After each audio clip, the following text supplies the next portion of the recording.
My name is Dan. I have never heard the Pokémon FireRed or LeafGreen soundtracks before in my life. Not once, never, ever before. So join me as I hear it for the very first time. I'm a music teacher. I've written some books that continue to hit #1 bestseller in their categories on Amazon, all about music. If you're wondering who I am today, obviously I'm an Eevee. And we're gonna get this thing started with Game Freak logo.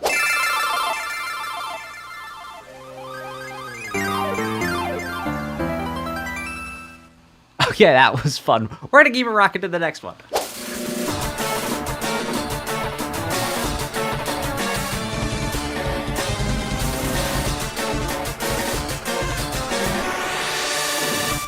That's gotta be the most metal opening that we've heard so far. Absolutely metal. All right, let's keep this rocking and rolling.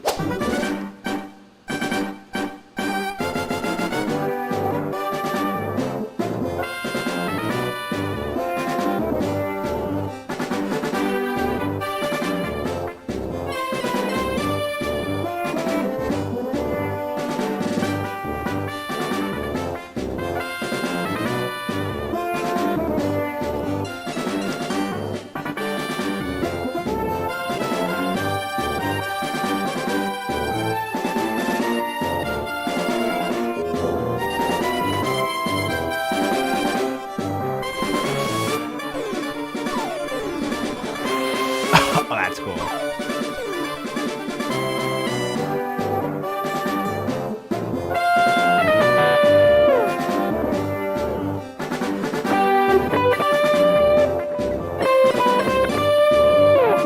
Can you hear the guitar okay?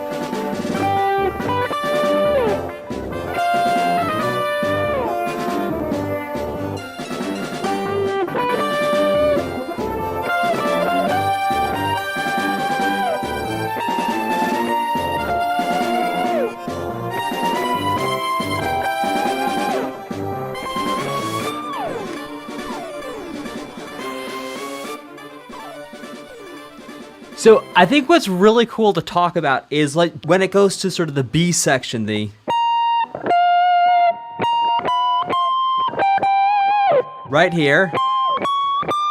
What happens after that has been different in every single generation. And the first generation was like a that happened. I don't even remember what happened in Gen 2 and Gen 3. I don't know if this is technically part of Gen 3, but so cool and fun to hear the different arrangements of what's going on in there. And you know what else is cool? Check out my tail. I don't know if you can see my tail. I've got a little Eevee tail. Yeah? All right, cool. All right, let's keep this going.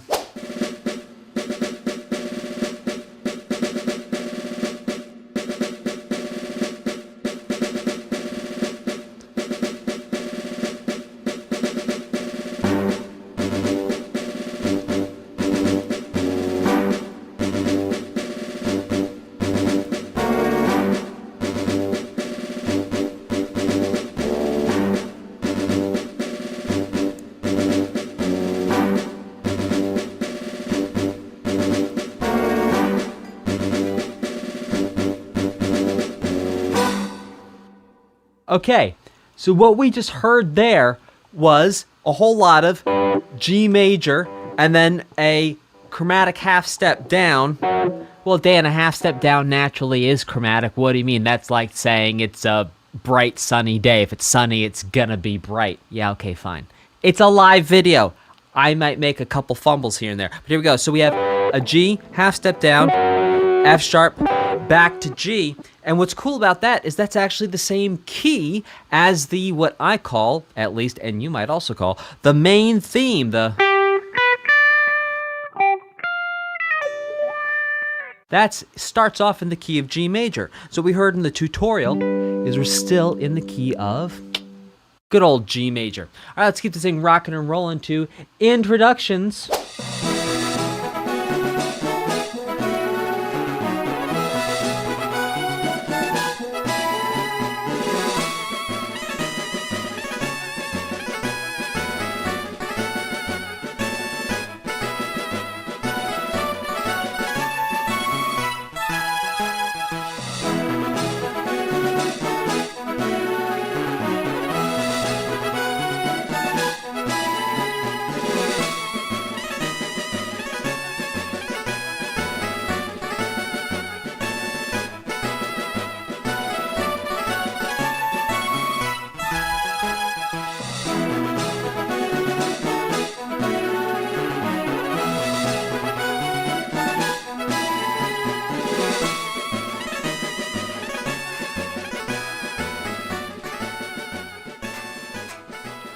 Now, right there, first of all, it's really cool. Is that's actually hinting at the main theme, kind of, sort of, because it's like.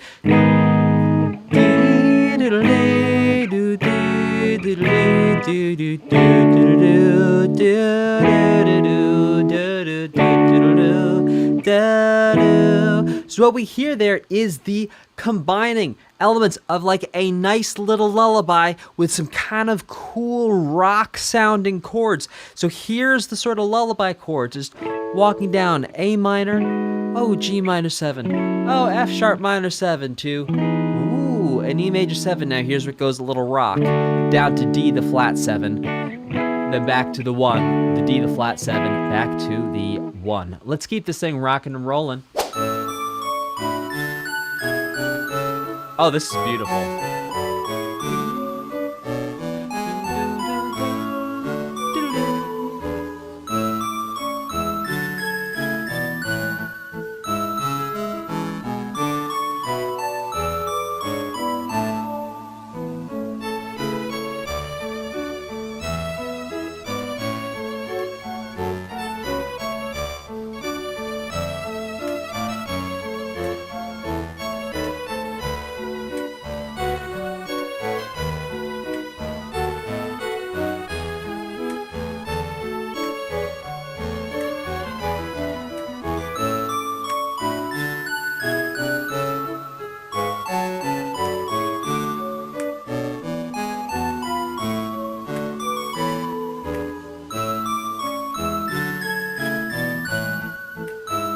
Wow.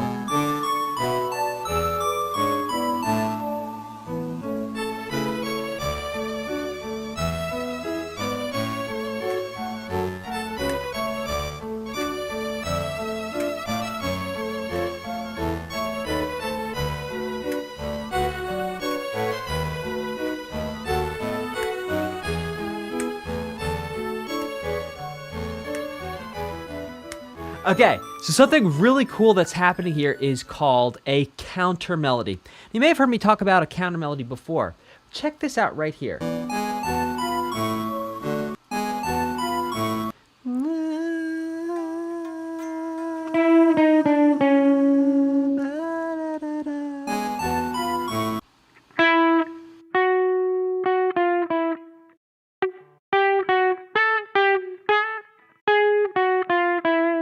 There you go. Type a 4 in the chat if you can hear this. What I just played, type a 4 if you can hear that in the music right here. Right there. Type a 4 if you can hear that. Type a 4 if you can hear that in the chat. And so what that is that's a counter melody. It's a series of notes that has nothing to do with the main melody that's being played, but it's off to the side. If you're wearing headphones, it's in the left ear. It's a little bit quieter. It's a little bit of a lower sound too. And it's actually increasing the nuance and also the complexity of the arrangement by using counter melodies. You could also call them a secondary melody as well. You could also think about it in classical terms as being counterpoint. But we're going to think about it in terms of being a counter melody. It's other notes that are not the main notes that are happening at the same time. All right, let's keep this rocking and rolling to the next one.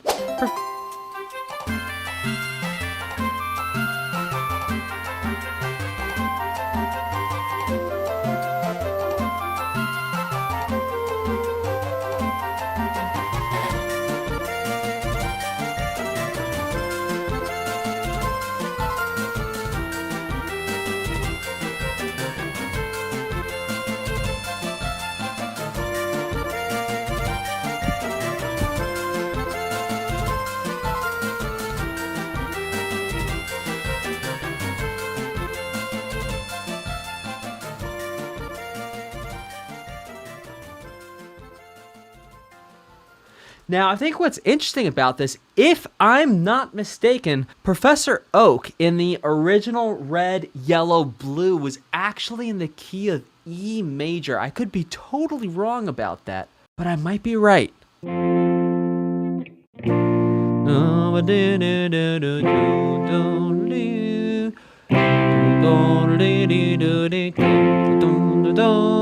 Might have been an F major though. But there you go. That's Professor Oak. Let's keep it rocking in the free world. Right. Oh, hear those counter melodies?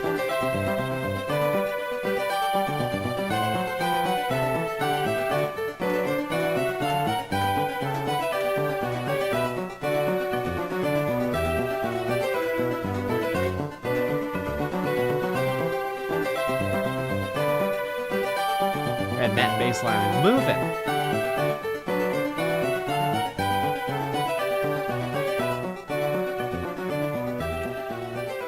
Now, if you want to hear a piece of music that this is actually referencing, you can check out Tchaikovsky's The Nutcracker. Which piece exactly in Tchaikovsky's The Nutcracker, I'm not sure. It might be one of the dances of one of the sweeties.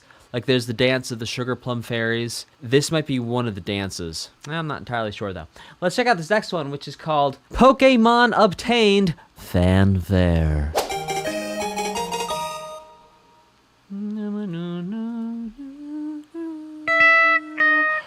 Oh, that is cool.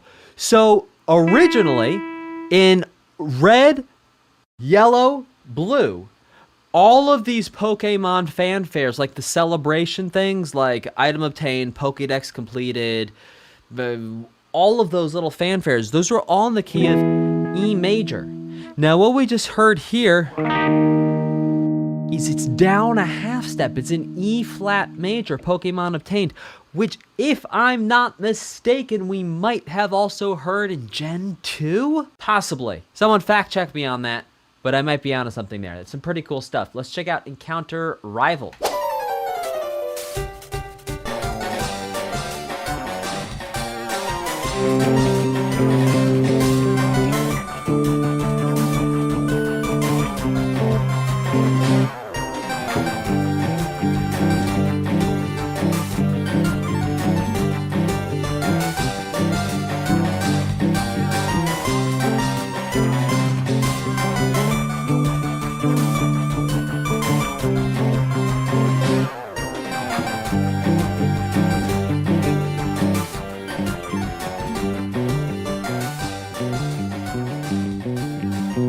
Now that is in the same key as the original, and indeed right there, same chord progressions.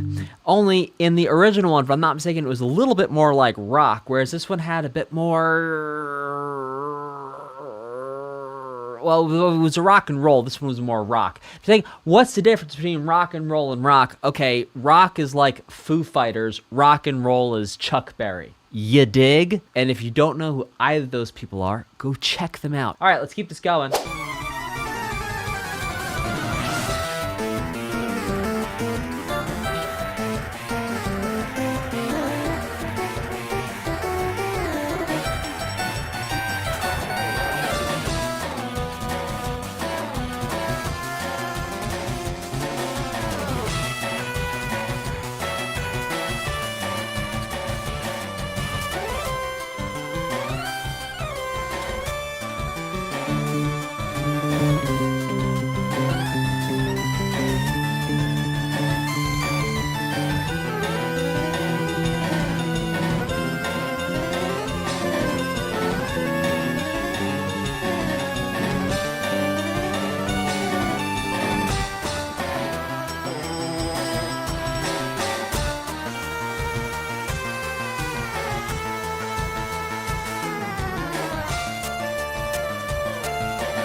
Cowbell.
Ah, man, such a cool arrangement of the Pokemon trainer battle.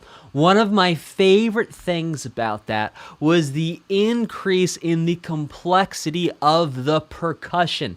We heard cowbell in there. We heard triangle in there. We heard some like metal kick drum, like 32nd or 16th note things going on. So cool, and taking the whole energy and vibe and intensity of this piece of music to the next level. Let's check out the next one.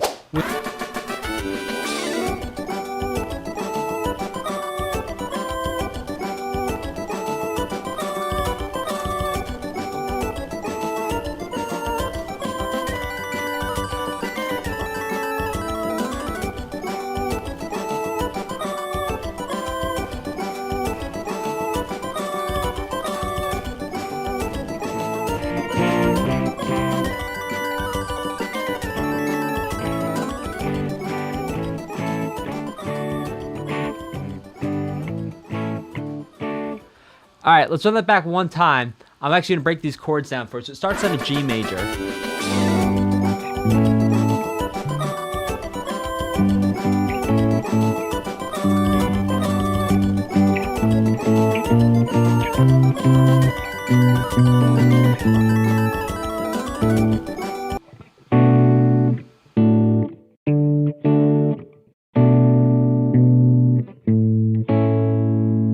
Yeah, I guess. So it's like G, G, A, A, G, G, G, G, G, G, G, G, A, A, G, G, G, G, G, G, G, G, A, A, B flat, C, C, B minor, yeah, to A, then back to do, do, do, do.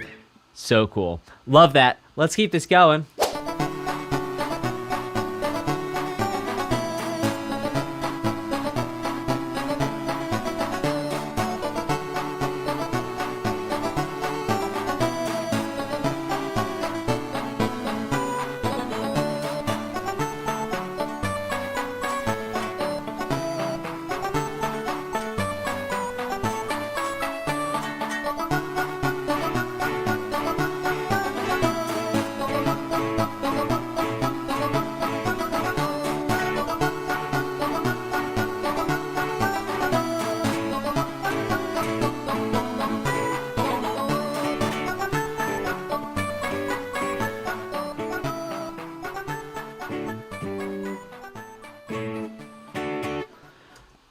Again, a delightful reworking and cool arrangement, bringing the whole feeling and vibe and specifically the musical complexity from an objective perspective. What do you mean by objective musical complexity? You might be asking. Well, I'll tell you. Objective means that if you showed it to 100 people who make music, they'd say, yes, that is more complex. And there wouldn't be a single one of them who's like, no, that's not more complex. So they're taking all these arrangements, these ideas that were present in red, yellow, and blue, and actually making them a bit more complex, a bit more involved, adding more elements, more things going on, like we talked about in the last track. There was more percussion. Here, there's more little bits and pieces, little pieces here and there, and it's all about the nuance of those pieces coming together to create something larger than all the sum of its parts. Let's keep this going.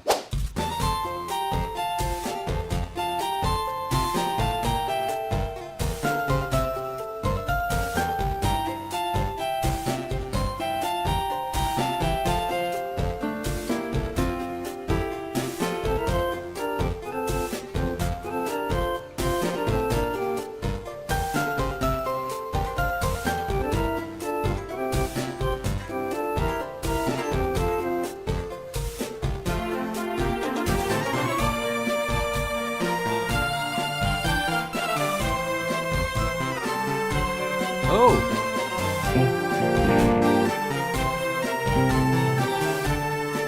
Oh. Oh. Whoa.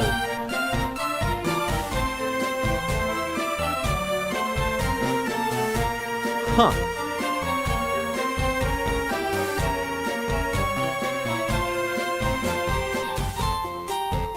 Wow.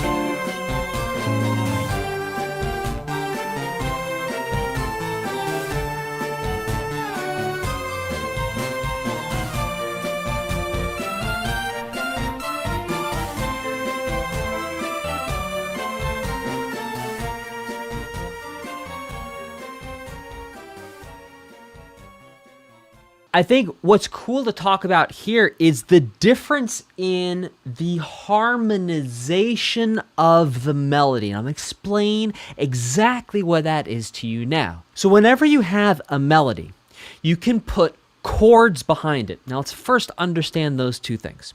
So if we have a melody that goes...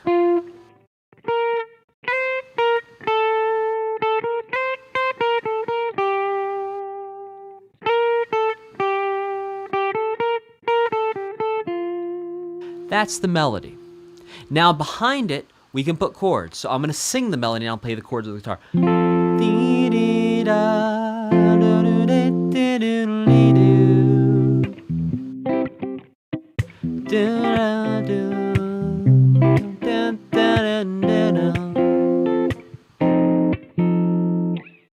And the level of complexity of the chords that were just put behind this melody versus what was put, to the best of my recollection, in red, yellow, blue is like someone went to music school and went all the way through college versus the complexity of the harmony in the first one, which is kind of like someone went to music school and did their first 2 years of college. It's like the difference in complexity. And don't quote me. I'm like, oh, well, technically in the third semester, whatever. My point is that there's a giant gap and the level of complexity of harmony that's being employed there. Really, really cool. And by the way, please feel free to ask me questions as we go through this. For example, let's keep this going. Do it. Oh.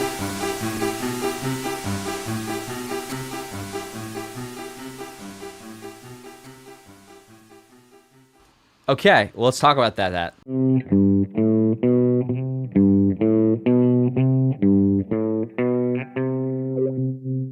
I have a very particular set of onesies, yeah. And what we have right there is 1, 5, 6, 7, 1. Which you may have heard in like old, like, it's kind of like a meme of old country music. Well, back a long time ago, my name was Johnny Cash, and I used to be called the Man in Black, and I used to tell stories like this over guitars that sounded something like this, and it went a little something like this.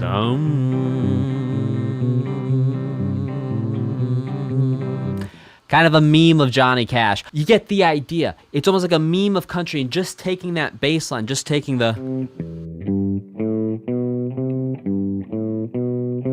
all by itself. And there you go. All right, let's keep it going.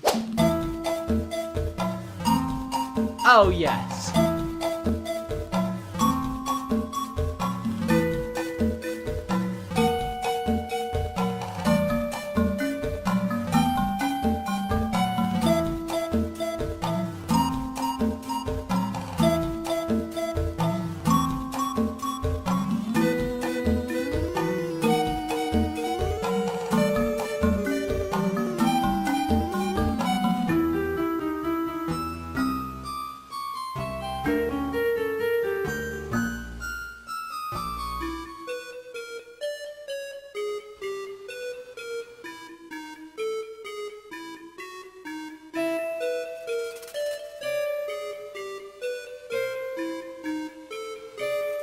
Oh!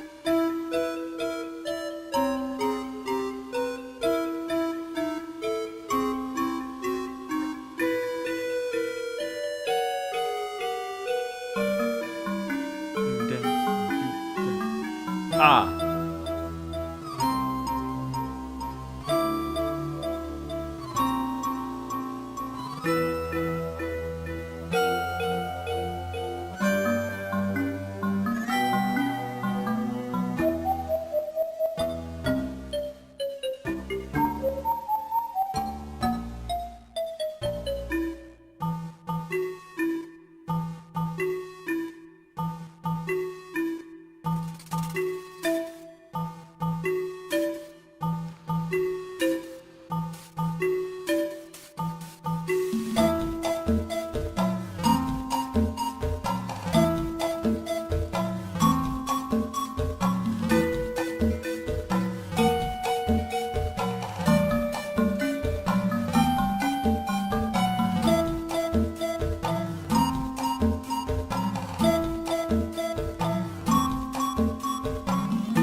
looping now.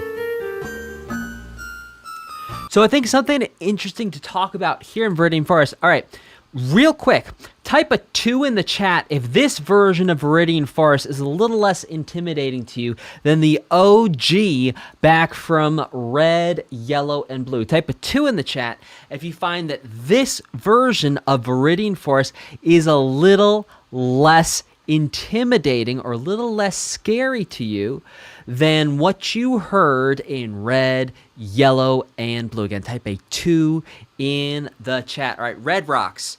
Yes. Red Rock 733. Hoshi as well. Mikael Mansbridge. Uno Kata. J2O Juiced. Music Sheep disagrees. It's more intimidating. Cosmigmatic has misunderstood the assignment and types a 1. The Schmish says 2. Okay. So, I think what's interesting to talk about here is, for me, the difference here is that the difference in the articulations between the sort of staccato, separate, dump, dump, dump, ding, dump, dump, dump, ding, dump, versus dum, dum, dum, where there's these moments where there's the legato, that contrast between legato and staccato. Legato means linked or connected. Staccato means like separate. And the difference between those two in the original was so stark a contrast that actually the difference, the contrast between the short notes and the long notes is part of the beauty of what made the emotion of the piece translate in the first place. And what we can hear in this is that some of the instrument choices and sound choices that were used are actually a little bit longer. So the short notes aren't quite as short as they were in red, yellow, blue. And because of that, the difference between the short and the long, or the contrast between the short and the long, is not as great. And so it actually takes away some of the creepiness and some of the intimidation factor that we could hear back in the OG. Let's keep this rocking and rolling.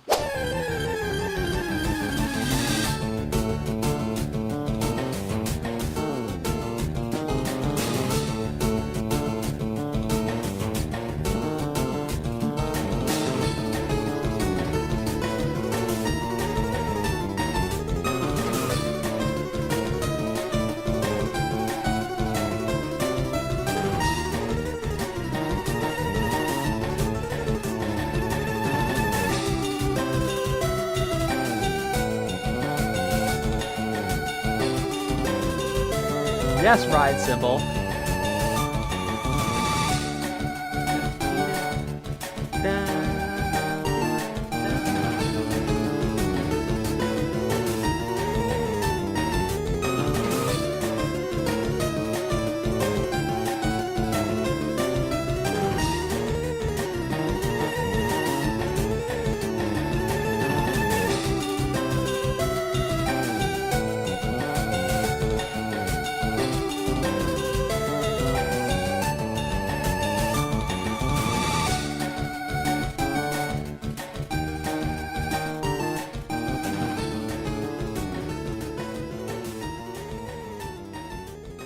So we have a question in the chat, and the question in the chat is, why is it that when we're talking about music do we say cato a lot? Like we say marcato, staccato, legato. Well, the O comes from Italian, and the atto comes from Italian. These are all Italian words. See, back in the day, you'd have these different moments in history where, like, the Italians were making such cool music, everyone was like, we gotta be like the Italians. And everyone went over to Italy and were like, oh, like, we're like Italians. And then everyone was like, oh, now the French are doing cool stuff. Let's go over to the French. And they ever go to the French, like, oh, we're French now. And they're like, oh, the Germans are doing cool stuff. Let's go over and hang out in Germany. And they're hanging out in Germany. Oh, we're German now. And what happened was that because of these different moments in history and because different composers who were just so prolific at different points in history, and this goes back to like classical music and different periods of classical music, but all of these words come from back then. Staccato, legato, marcato, all of these things were invented way back then. Yes, when people were going around, and it was like, this was just Europe. right? And it was like people traveling in carriages to go learn these things. So it's like you'd have one person be like, here's the words. And everyone was like, oh, well, let's go take our carriages to this person and go learn from them. And so it's like everyone studied from everyone else. And so these words got passed down. And so even if you weren't Italian, maybe you were German because you went and you studied in Italy, you would use those words too. And then eventually people were like, well, we can't have all the different languages using all these different words. So we pick one. And it just so happens it happened to be Italian. A lot of the words we use for music, in terms of like the correct music school terminology, it's Italian. Even the word tempo. Like you say, what's the tempo, which means what's the speed of the music? Tempo means time in Italian. It's literally an Italian word. That means time. You have more than one tempo, it's tempi. Like if you have one spaghetto, it's a spaghetto. If you have two spaghettos, it's spaghetti. Like French words in cooking. Exact hacked yo weather.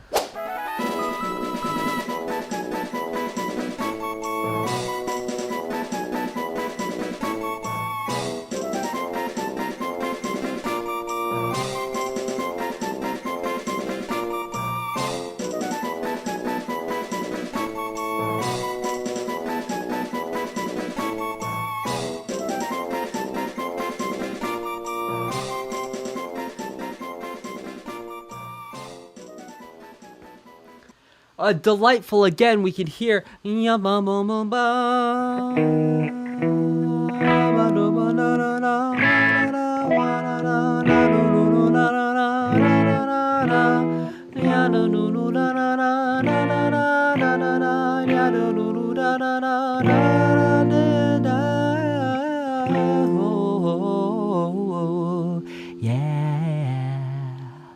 It's a 1 to a 4, it's an E major to an A major, then it's a F major to a B flat major. Let's keep it rocking, as I say in Quebec.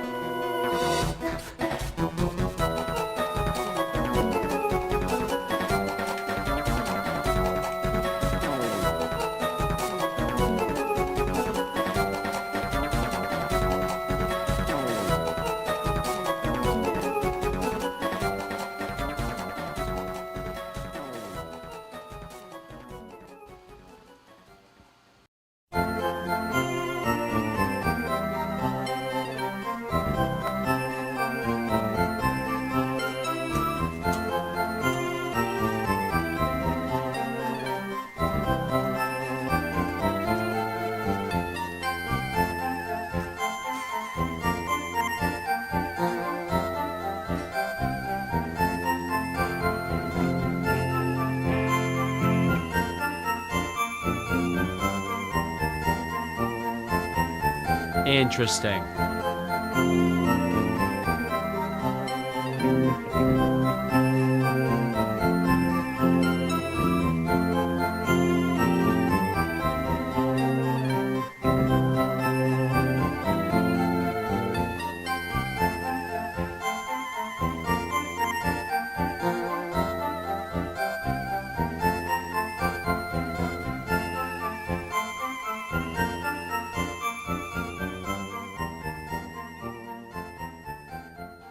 Okay, so I think what's cool about that is we actually heard the F be used as the bass note for almost every single chord in that right up to the very end. In that B section.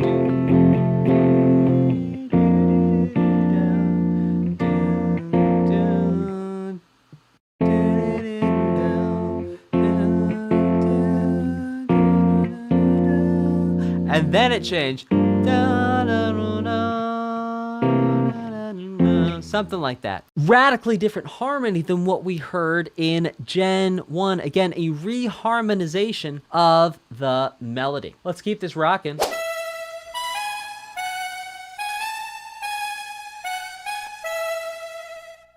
Well, that sure is sweet. We're gonna go straight to Pokémon Healed.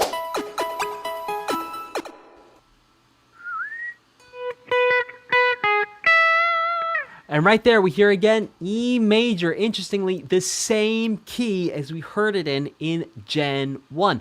So we're hearing sometimes there's a direct connection to Gen 1, and sometimes it's totally doing something different. Really cool. Let's keep this going with Hurry Along.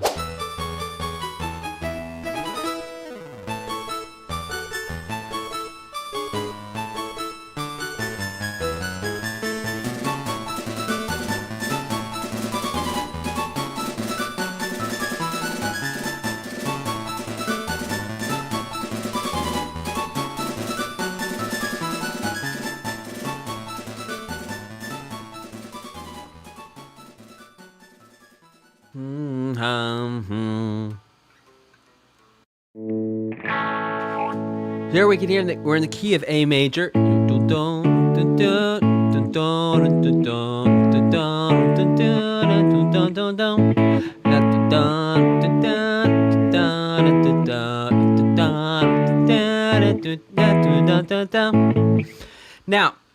I also saw an interesting question in the chat, which is what's the difference between tremolo and vibrato, or vibrato, depending on how you want to say it. Well, the difference between tremolo and vibrato is thus, my friends.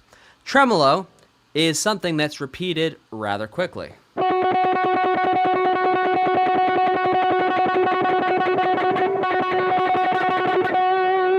That's tremolo. Now, vibrato is anything that has something like that to it, or you can hear that very slight variations in pitch.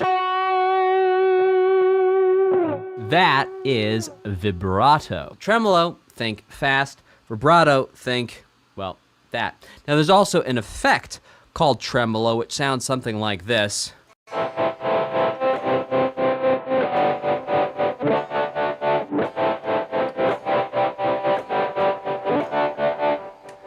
That's a tremolo effect that basically just brings the volume curve up and down very quickly of a sound.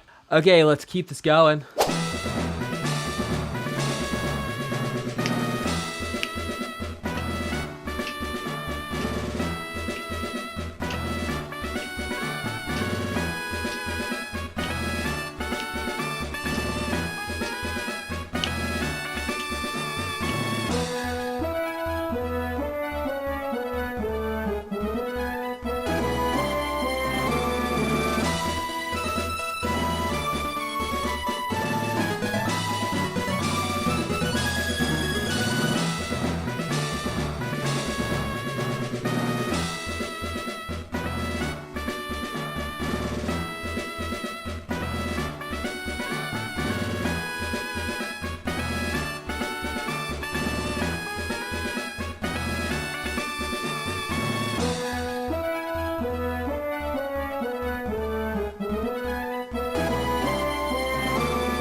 Now, that might have been the same as Ruby, Emerald, and Sapphire. That I'm not 100% sure of because I don't recall 100% correctly, but I will tell you, I think the mix was a little bit different on that.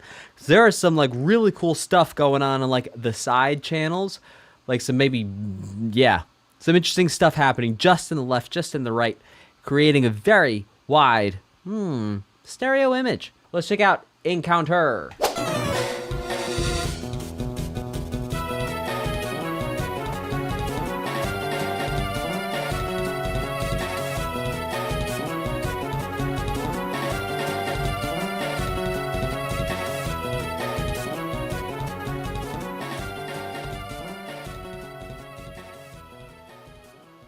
Well, that was cool. Let's hear what's going on with the battle. That's what I'm interested in. I don't know about you. Let's check it out.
Okay, so we had a question in the chat, which is, how do you know the difference between chords and a counter melody? Again, the question was, how do you know the difference between chords and a counter melody? And I'll tell you. So first of all, let's understand the difference between a chord and a melody. A melody is one note at a time, like,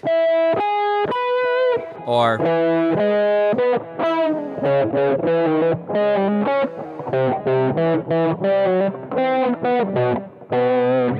that's one note at a time. Now, if we play more than one note at the same time, all of a sudden we have,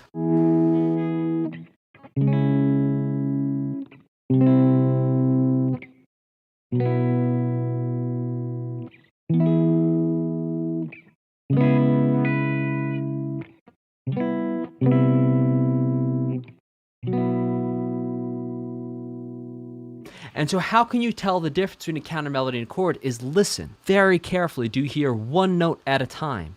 Is it something that's going like,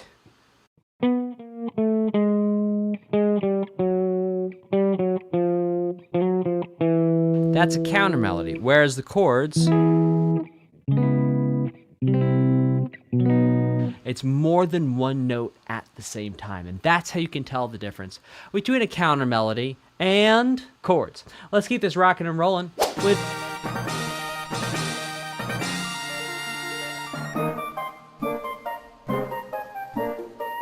oops.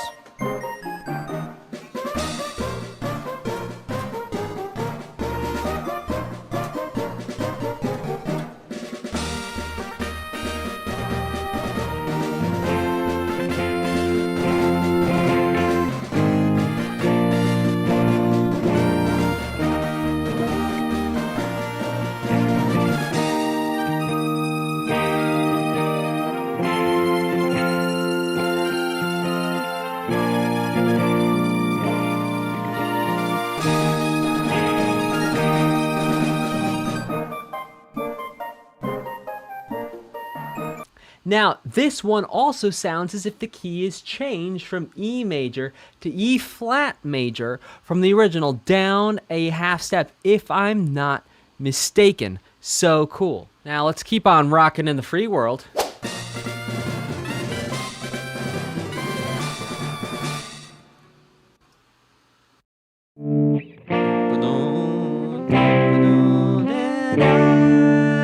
So we had, there was a flat 6, flat 7 to 1 in the key of D major, and that might actually be the same key as the OG key.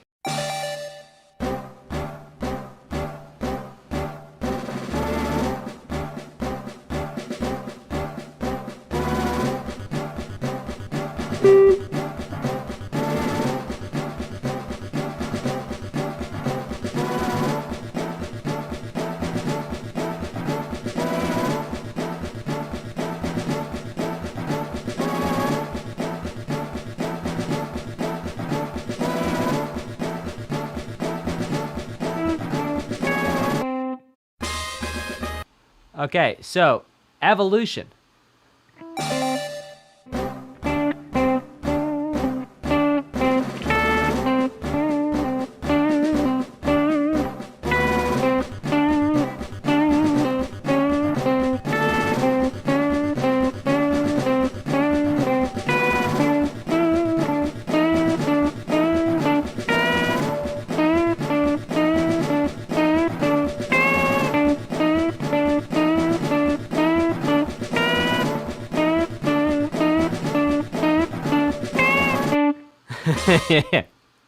If we play it fun style. Now, what we hear right there is the same exact, and I remember it because I remember how to play it from maybe Gen 2. But yeah, we can hear the same evolution music from Gen 1, Gen 2 showing up here in Pokemon FireRed LeafGreen. We're about to turn the page into Route 3, 4, 5, 6, 7, 8, 9, and 10 after you listen to Pokemon Evolved Fanfare. Now, what key was that in?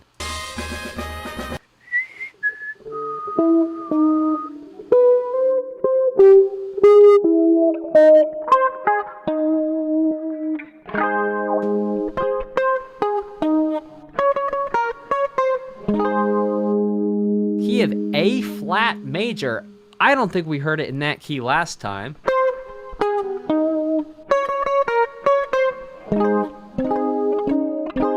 Pretty cool stuff though. Let's check out root 3, 4, 5, 6, 7, 8, 9, 10. 11, 11.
Some interesting chords here as well. I want to pull this back a little bit here and call the chords out for you.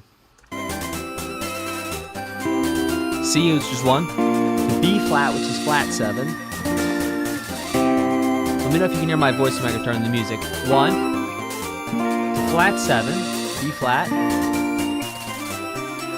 1, 5, 4,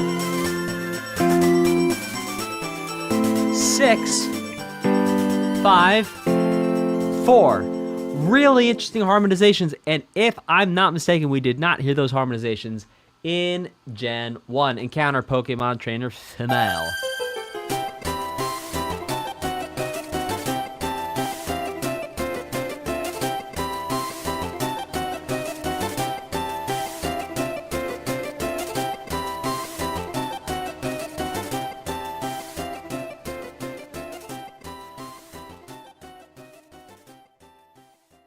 Ah, that's so cool. So something I want to talk about here.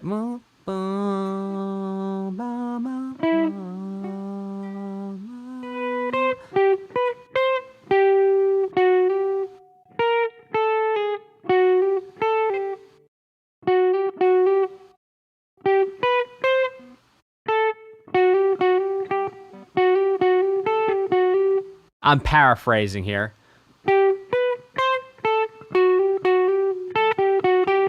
But these ideas of, and that sort of whimsical, playful sound that it creates, that's approaching things by a half step from low to high. So if we were to think about, if we think about this as like a C major, we could go.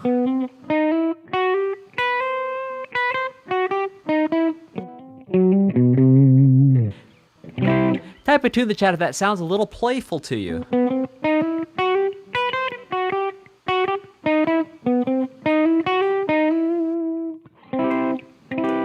we're going to keep this rocking with Mount Moon.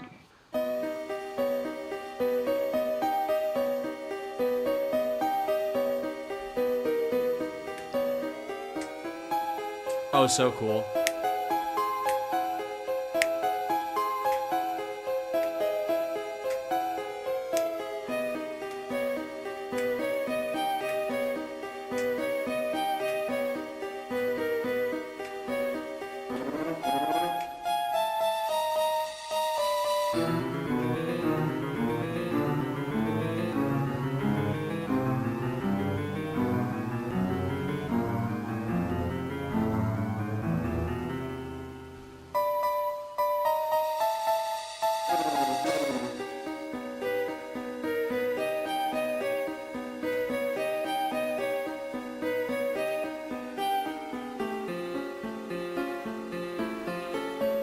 Oh, this is also Victory Road in FireRed LeafGreen.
Two,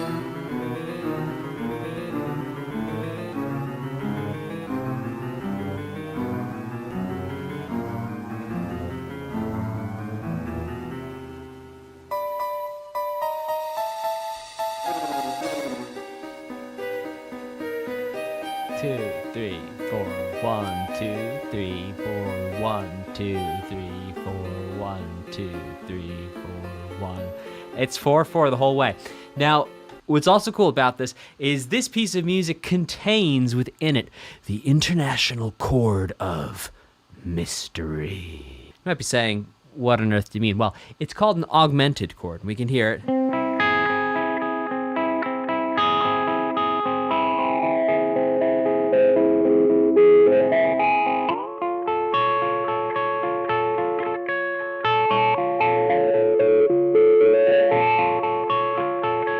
Type a 2 in the chat if you think that sounds like mystery. It sounds like mystery because you've been culturally conditioned to hear it as mystery, because every time there's been something with mystery or a dream or like, let me remember, you know, the person in the sitcom's like, well, what happened last week? And they remember it. Or like the transition between things happening, of things being mysterious. This chord right here.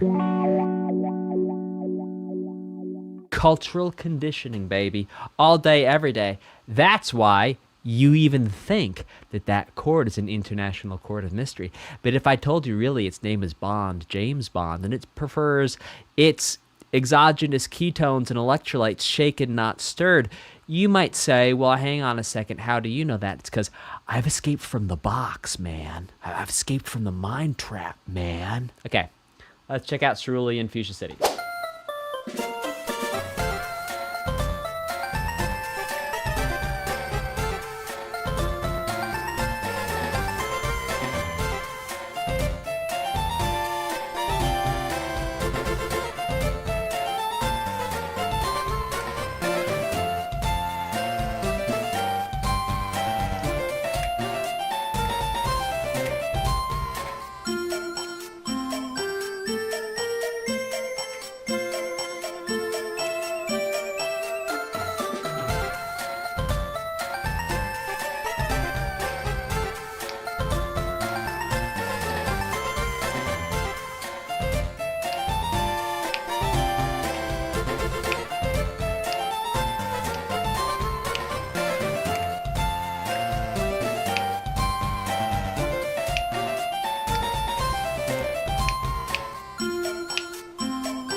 Ah, absolutely delightful. Type a 5 in the chat if you're enjoying this walk down memory lane. Let's check out Vermillion City.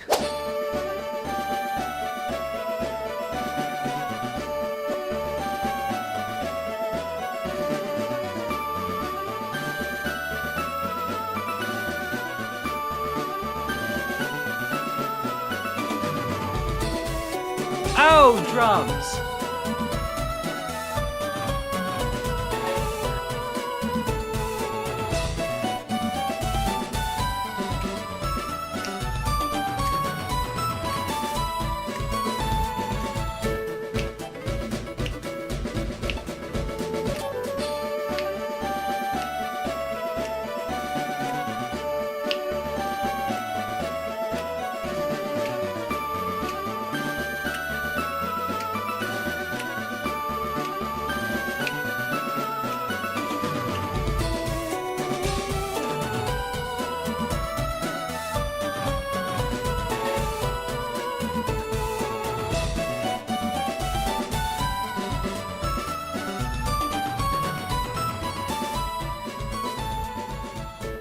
Ah,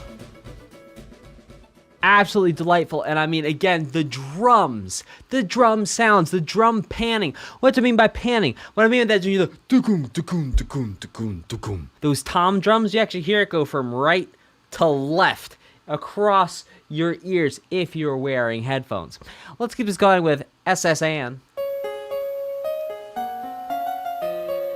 Rocket.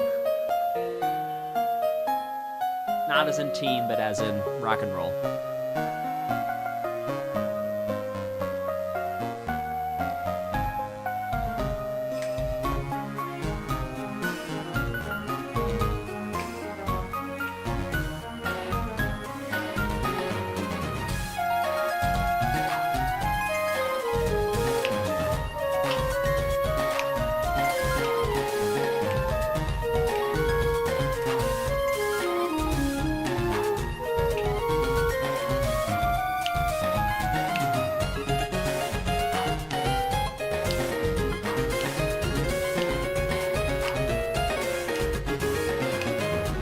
Oh, groovy.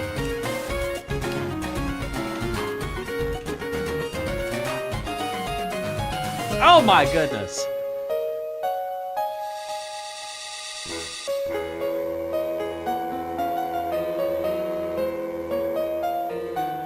That was so cool.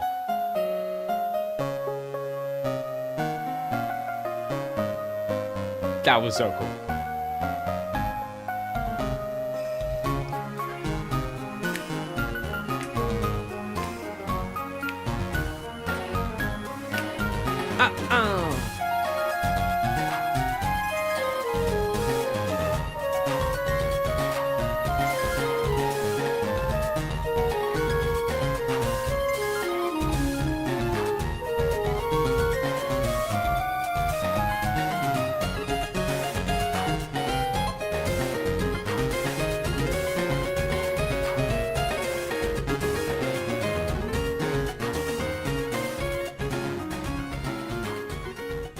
Oh my gosh.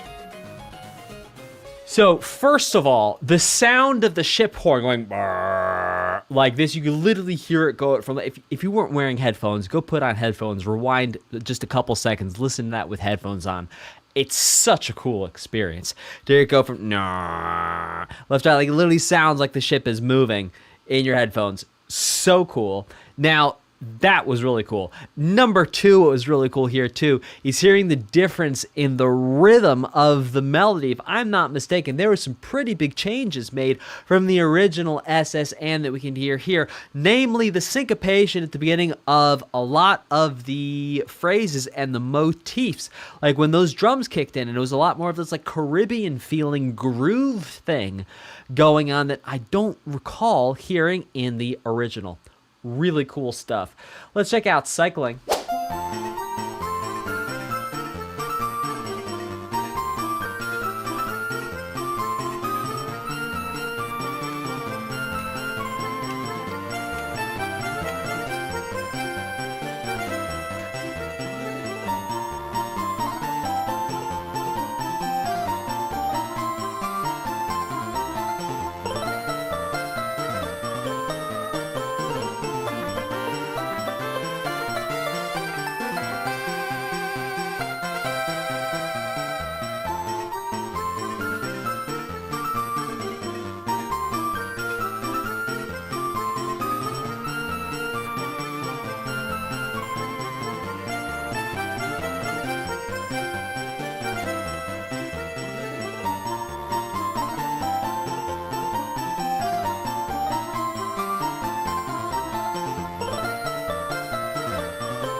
Ah, that is so cool. If you're wearing headphones, this is the thing to do. If you're not wearing headphones, putting headphones on and putting earbuds in would be the thing to do.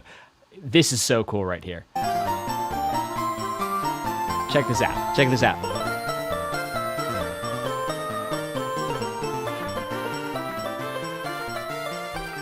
You have dopa-duga, dopa-duga, dopa-duga. Here on the right. Here, I'll play it for you one more time. Here we go. Here we go. Here we go. Here it is. Here it is. And here it is. Duga, dopa-duga, dopa-duga. All in the horns. One of my favorite parts, and obviously very technical musical term that I'm using there that I had to go to music school for to be able to even legally use in front of you today. Let's check out that's a joke, by the way. Okay, here we go, Lavender Town.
Okay, so there's a nuance here that I want to point out to you that you may have never noticed before. And it's the placement and the variation of the percussion. It is insane. Let me show you what I'm talking about here. Okay, so it starts off.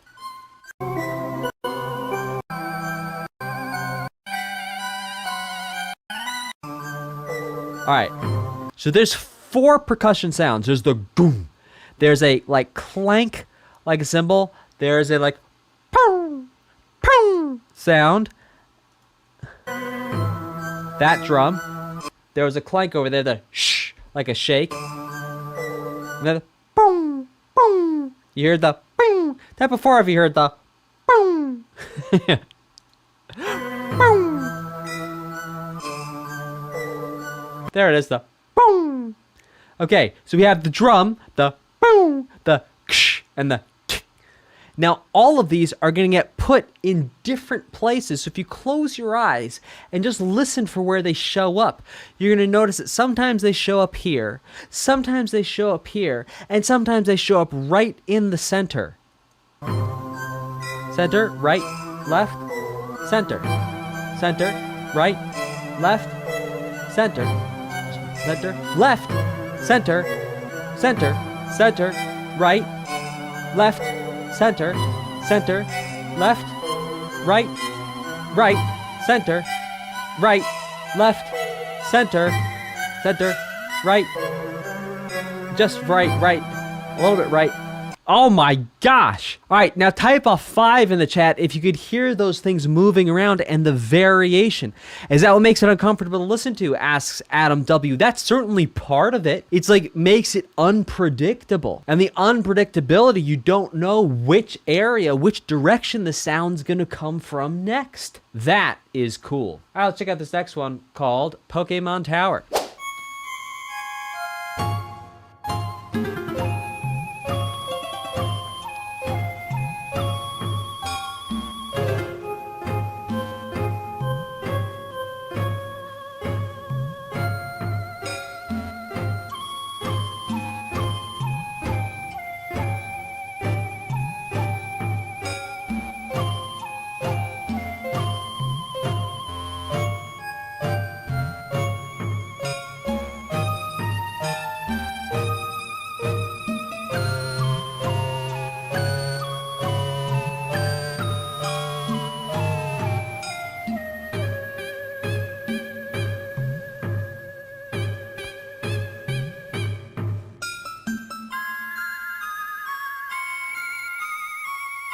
Super spooky.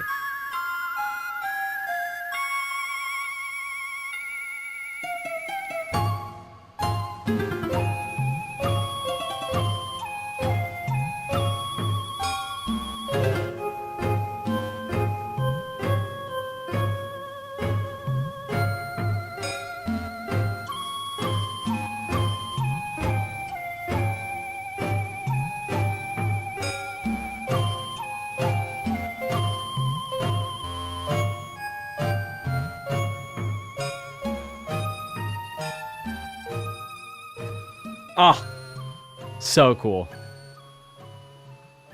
Oh man, that is so cool. And again, now that I've pointed out to you which direction things are coming from, did you just notice in Pokemon Tower how everything was either on the left or the right or in the center or a little bit diagonal here, a little bit diagonal here, and everything was moving around? Type a 7 if you could hear everything was starting to move around. Let's keep it going with Celadon City. Yeah, Sakuhachi maybe.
Now, that whole melody.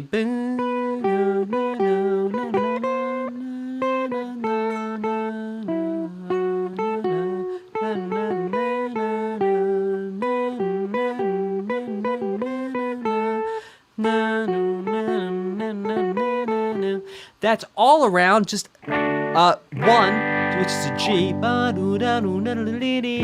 a 5D, back to a 1 over and over again, round and round it goes. Let's check out Game Corner. Oh!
So much 1 to 5, and people talk about the classical music influence on the Pokemon soundtracks.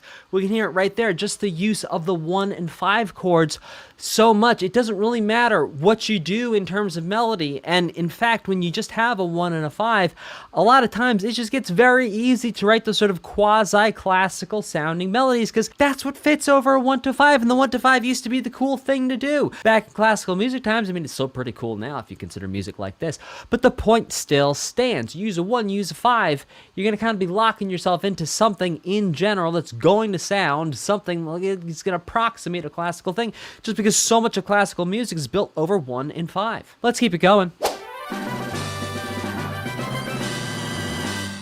And to jackpot.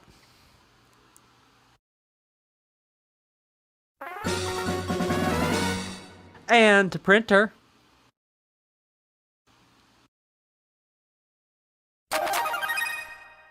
That was cool. That was different. All right, Team Rocket Hideout, let's do it.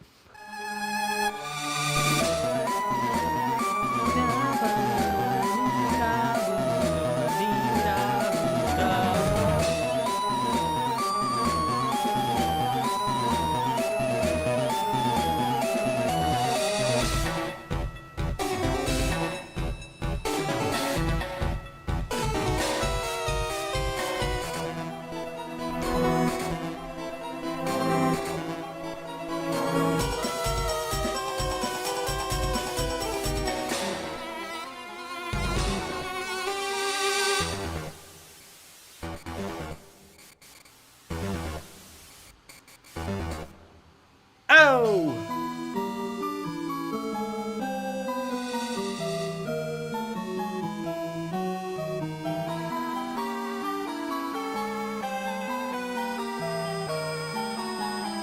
Alright, it is a bit quiet.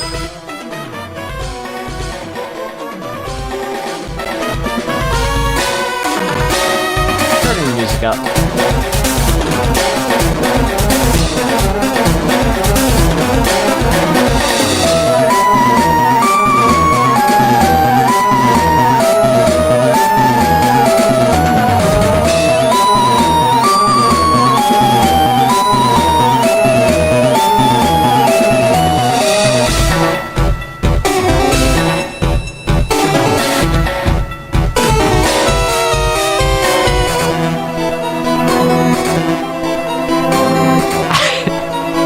Sorry, guys.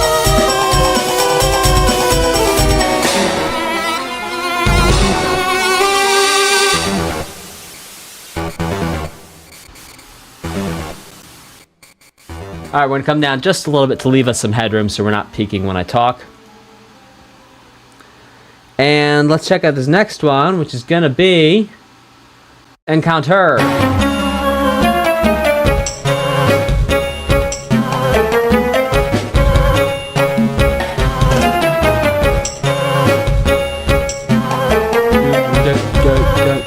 Go.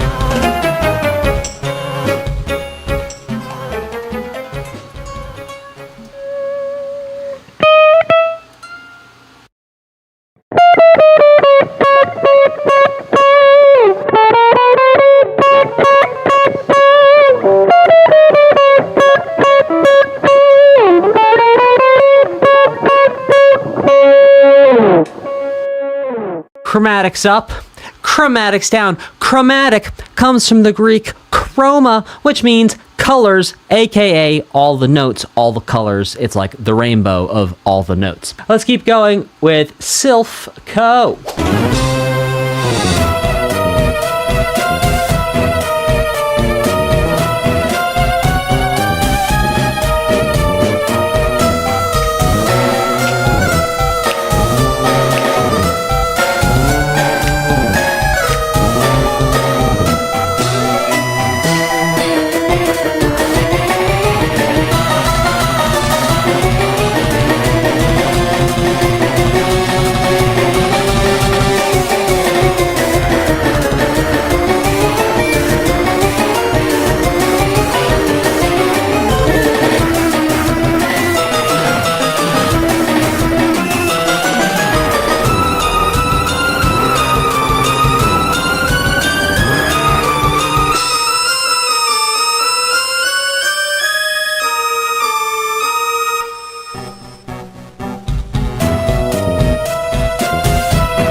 This is so chaotic.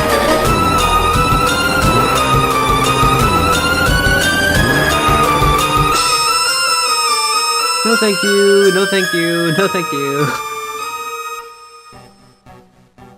Okay. Yeah, that high pitch is, it's a little high for me. Might just be me. I know, type a 2 in the chat if that high pitch also maybe is not for you.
So what do we have there? We got a 1 to a flat 7, and then to a 5, back to a 1, and it goes 1 flat 7 a couple times, but that's basically it. If I'm not incorrect, that's the same harmonization as we heard in Gen 1. Let's check out Move Deleted Fanfare, and then we're gonna go straight into surfing.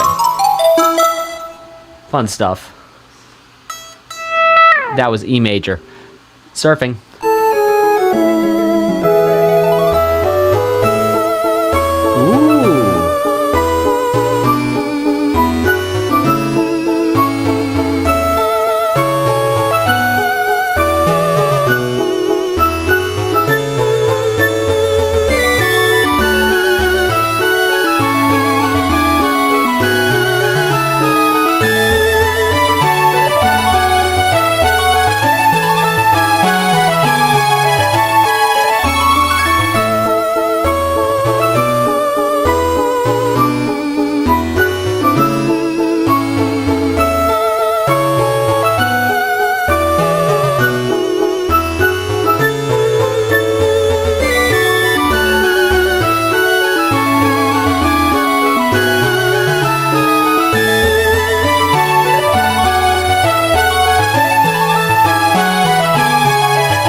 right, now this piece of music is in 3/4. How do we know it's in 3/4? Well, listen to what's happening.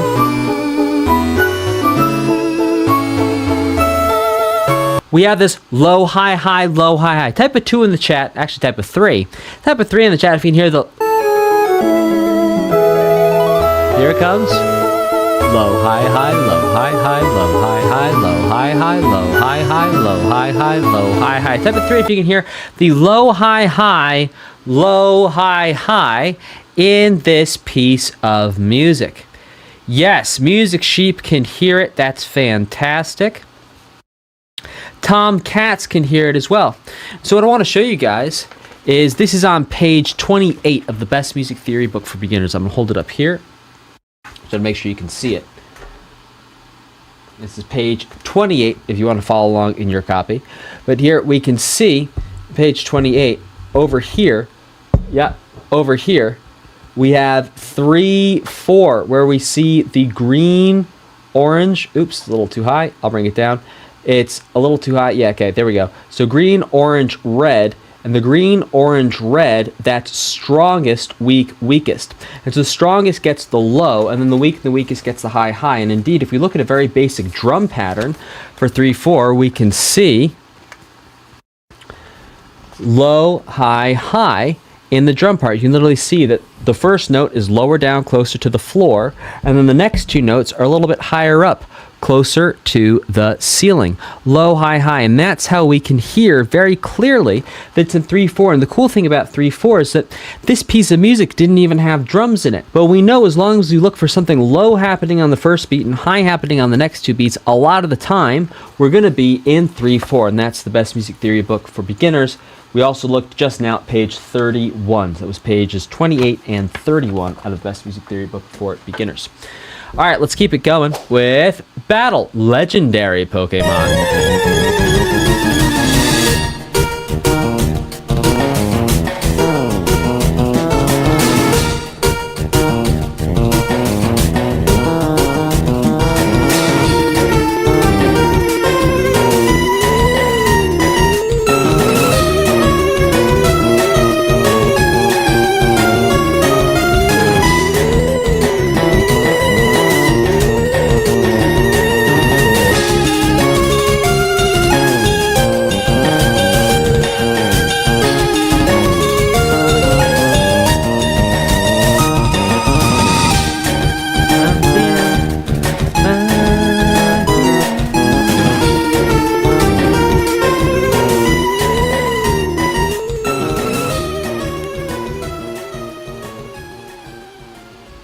Okay, so we have a question in the chat which says, Dan, can we get a quick outfit check? I don't know what that means. Now, what we could hear right here is, if I'm not mistaken, this is actually the same, pretty much the same, at least melody content as the wild Pokemon battle, if I'm not mistaken. And indeed, it would make sense because the legendary Pokemon is, in effect, wild, in, you know, to a degree. All right, let's check out Pokemon Caught Fanfare.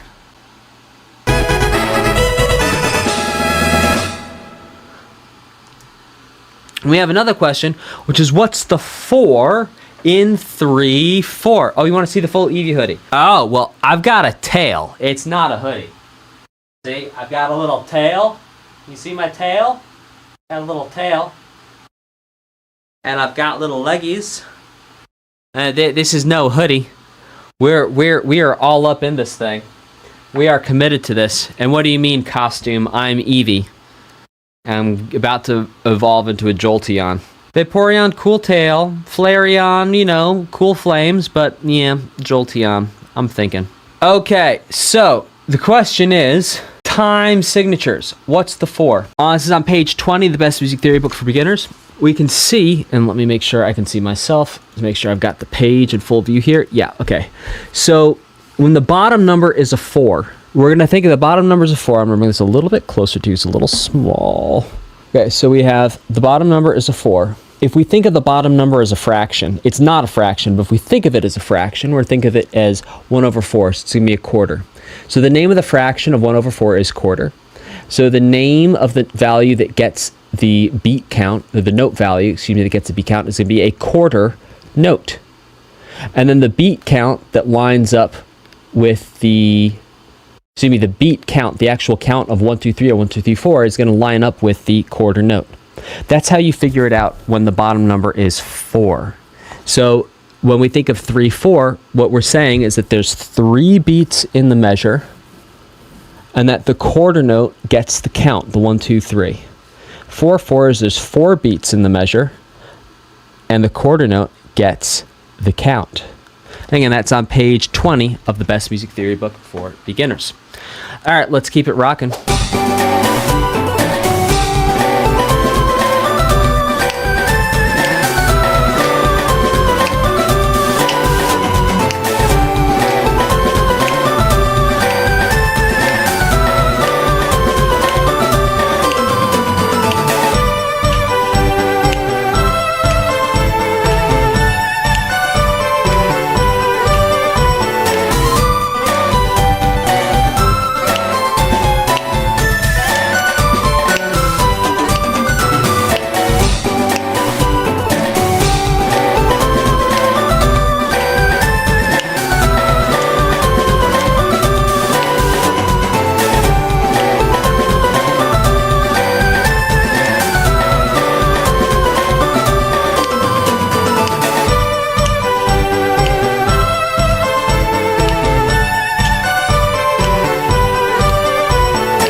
And again, we could hear, just like we heard in the harmonization of, I don't even remember what tune it was, but I talked about this maybe about 30, 45 minutes ago, where the F was in the bass the whole way through. We heard here, it's like the G in the bass almost the whole way through. Really cool stuff. Let's keep this rocking and rolling with Pokemon Mansion.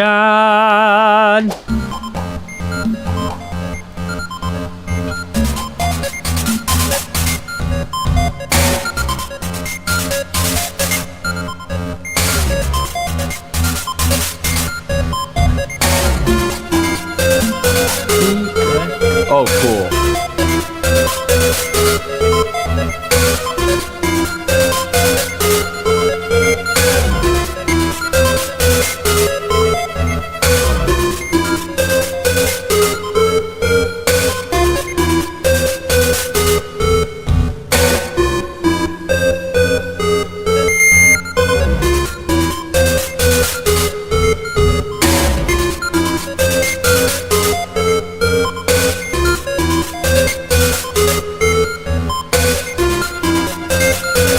Lee Matthews, great to see you, bud.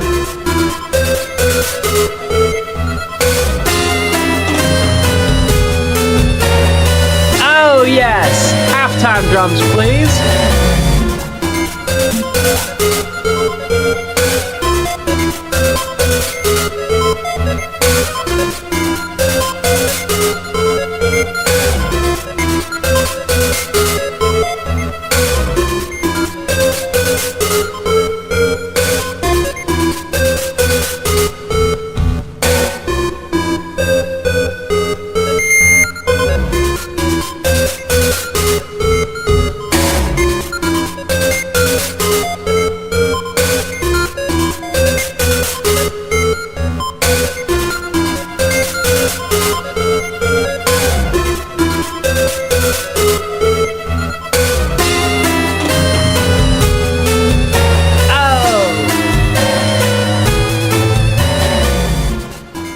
Sick.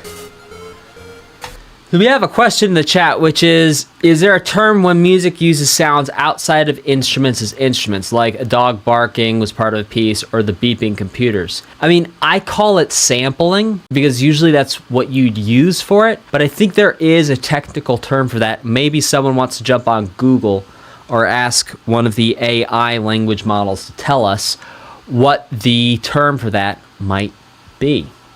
Let's check out this next one, which is called Pokemon Net Center. Yeah, sampling is much broader, correct.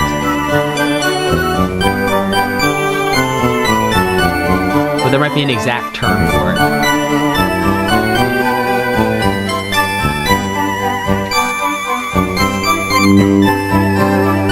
G again. Holding down the whole thing. Maybe changing now? Yes. Yes.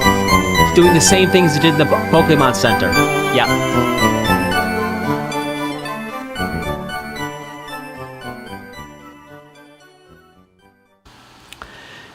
Very cool stuff. Let's keep it rocking with Professor Oak's Evaluation, excuse me, not evolution. Evaluation. I know how to read. Don't let anyone tell you otherwise. If anyone tells you I don't know how to read, they're lying.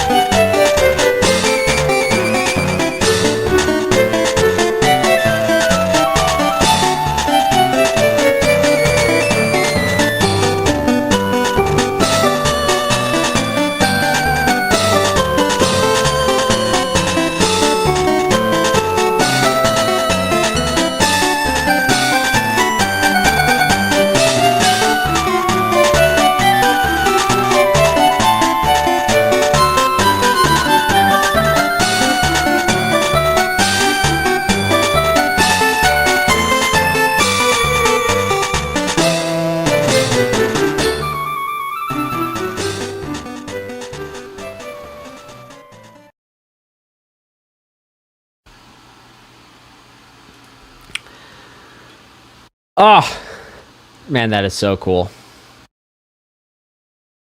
That is so cool. Loving it. Let's check out Pokemon Jump. I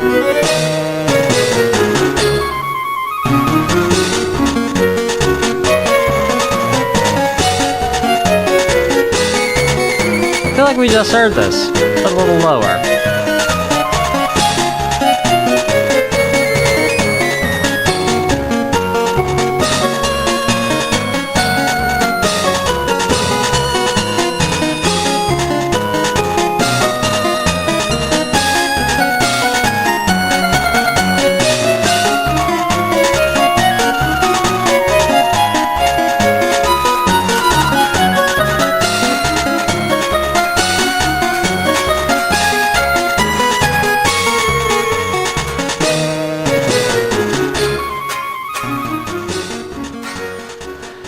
Now, I think what's cool about this here is that if we go back to Union Room,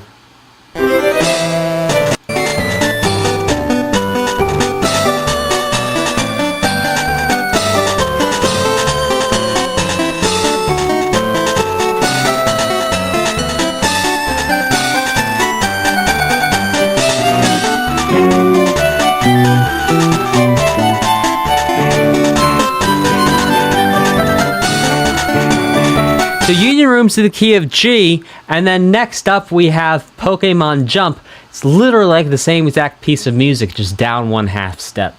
Let's check out Dodrio, Berry Picking.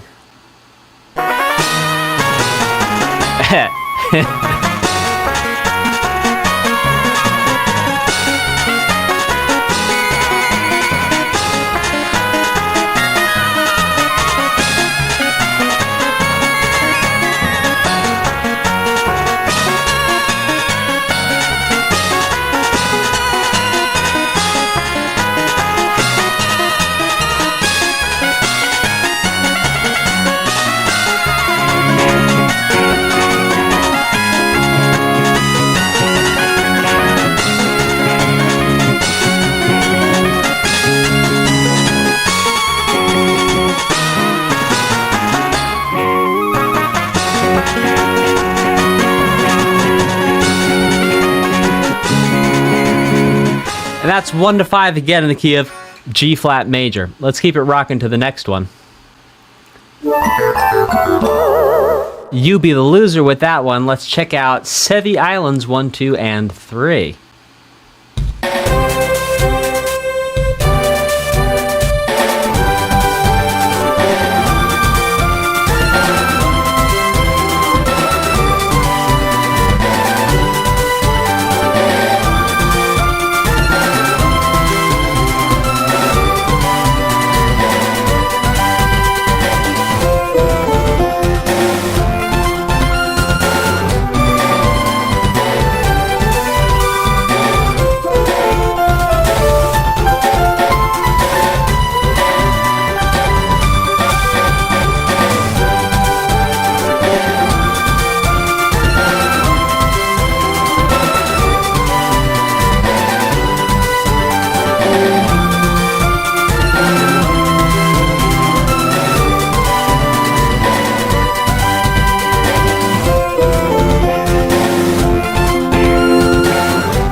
so cool. So we have there is basically a 1 to then a 7 to then flat 7, excuse me, to then a 4 in first inversion to a 1 in second inversion, and then the main A section is just like 1 to flat 7. Let's keep it rocking and rolling with Sevi Islands 4/5.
Absolutely delightful.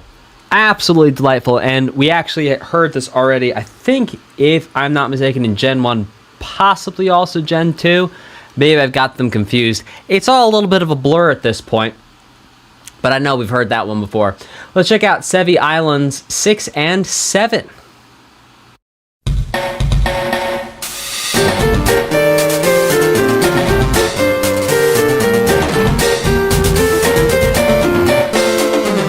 Thanks, Austin.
I just want to grab this one part. Now,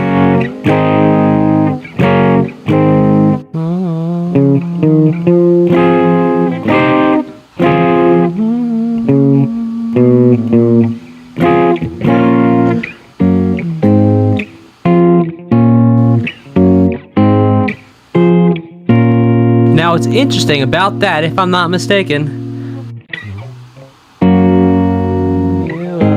never gonna let you down, never gonna run around or hurt you, never gonna tell a lie, never gonna say goodbye, or something might have hurt you, never gonna give you up, never gonna let you down, never gonna run around and hurt you. And we hear that rickroll right in the middle of Sevii Island 6 and 7.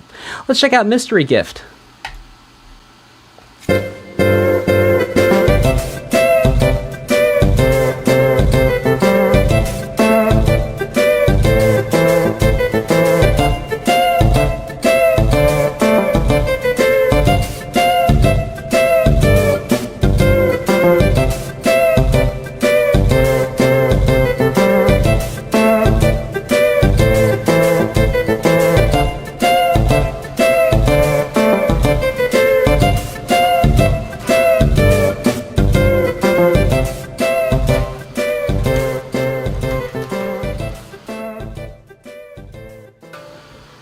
Now, what's cool about Mystery Gift, it's actually following a 1, 6. I think I'm a little out of tune here. One moment, please. There it is.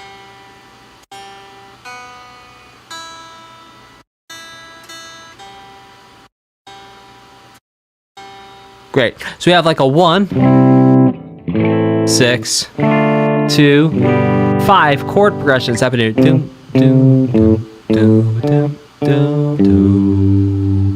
Very cool stuff. Mystery Gift, keeping things feel light and pleasant with that chord progression. Let's check out item obtained 2. Let's do it.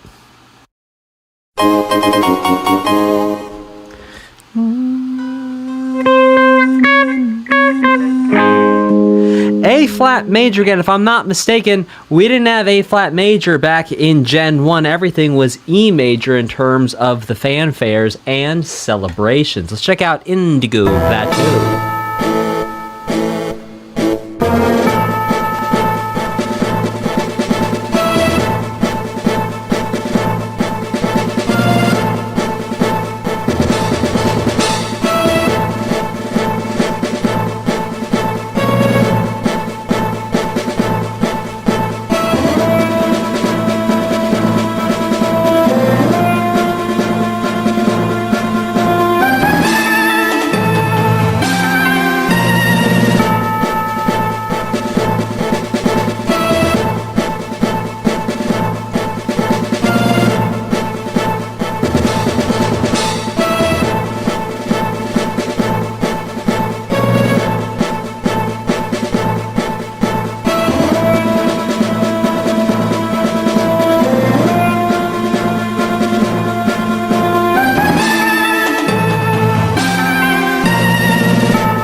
No, we're hearing Indigo Plateau is, again, a very slowed down version. We're hearing augmentation with the motif from our very opening.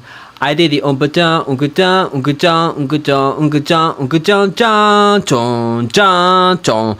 We're hearing right here a very slowed down version of it and taking just fragments of it and then augmenting them, slowing them down.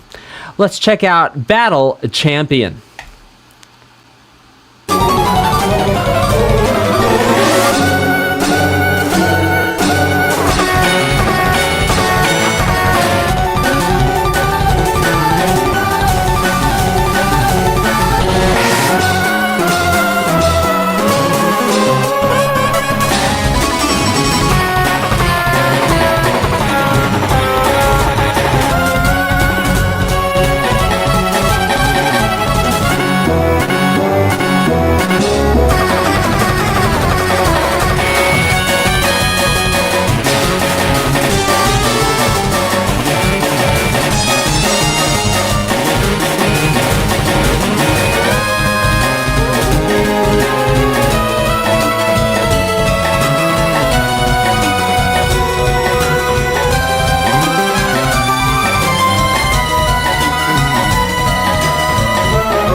Oh, man, easily far and away for me, my favorite piece of this soundtrack so far.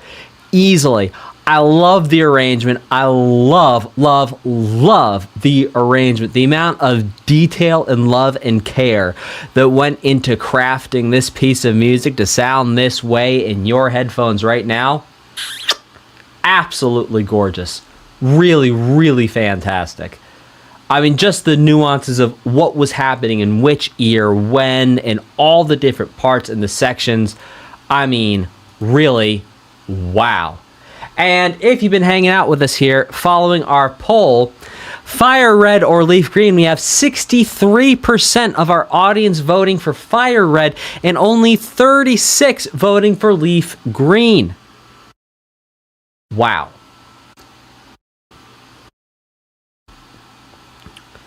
People do love their Charizard, don't they? All right, let's check out Epilogue.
Absolutely gorgeous. Now, did we hear this for Pallet Town? Was this the same music as Pallet Town, or is this the same music as the Pokemon Center?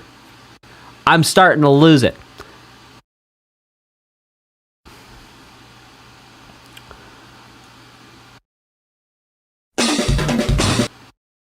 Chat, help me out. Pallet Town. Thank you. Whew. Only half losing it. Let's check out Hall of Fame. Here we go.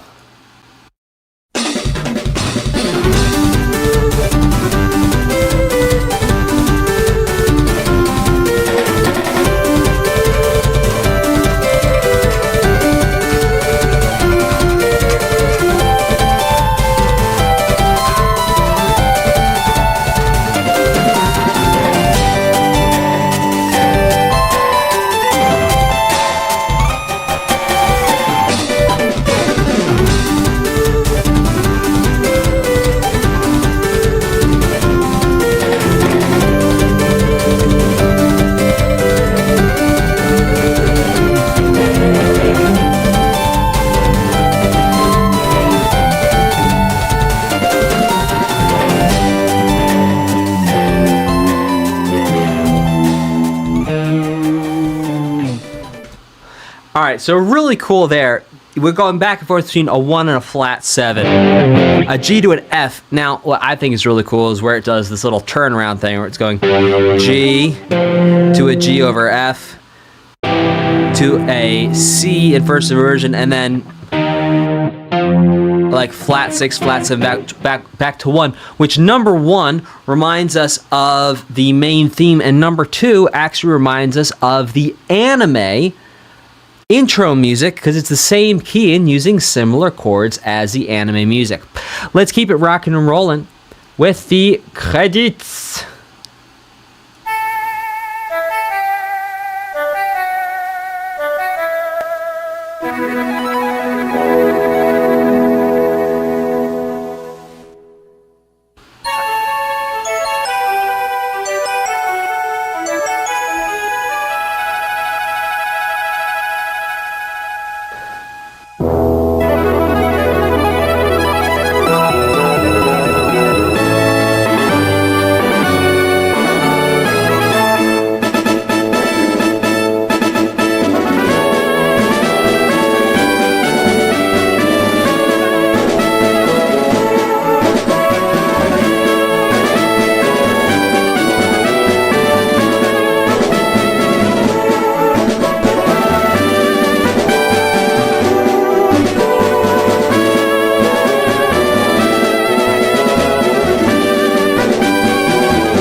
Nice.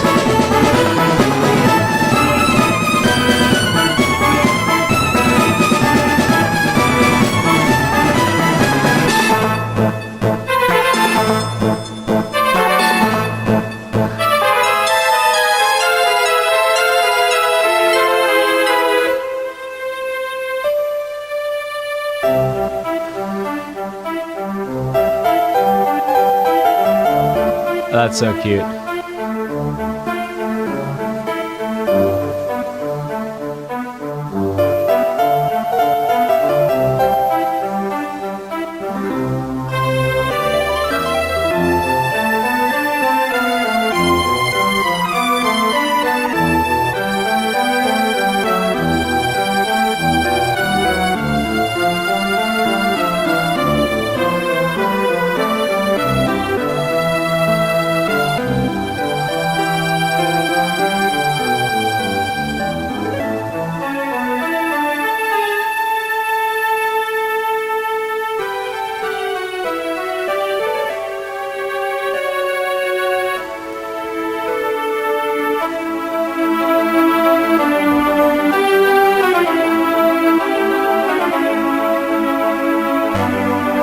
Motifs of the main theme.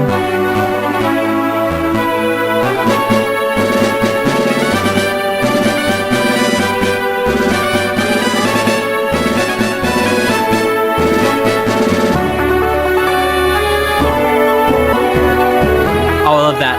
Come on again. Oh, I love that harp.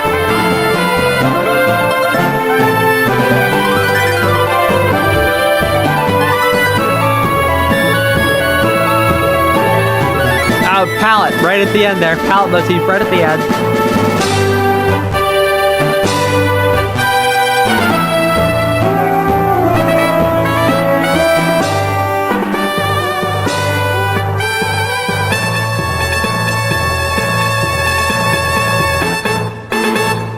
Ah!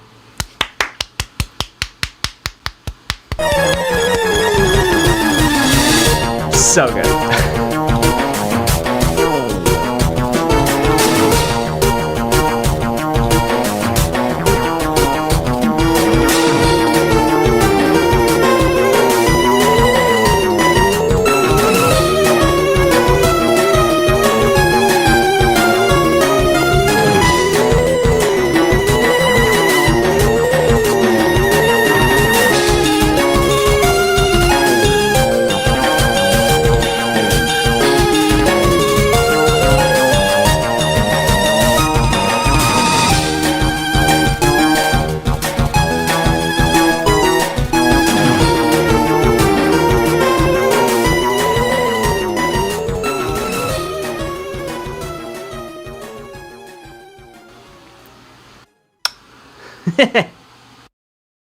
Absolutely delightful.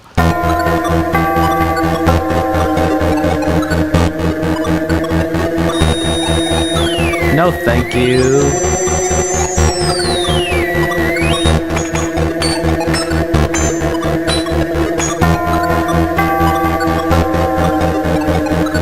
We're on to the next one.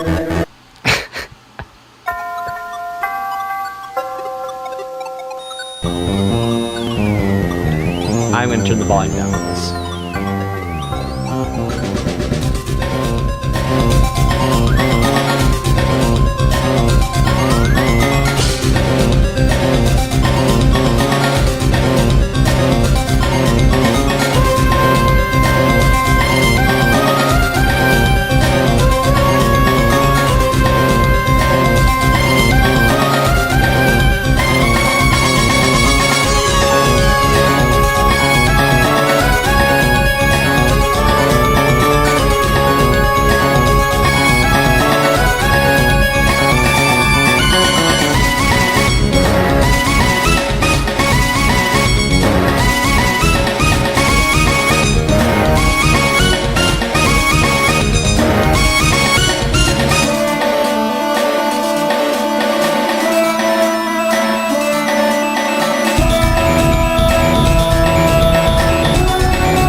So that was super cool. I love that.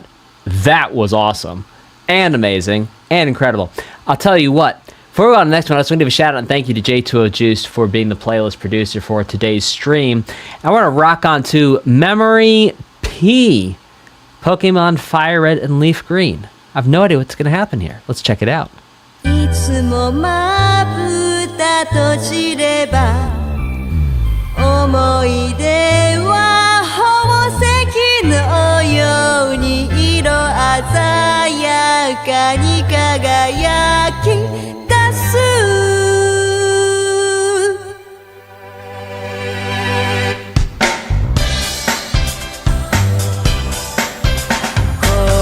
Who's the vocalist? I feel like we've heard them before. We've heard this vocalist before. 青い空の下に立とう多分僕を待っているのは懐かしいあの景色花たちは角先そよぐ風に揺れる赤葉一歩ごとに近づいてゆく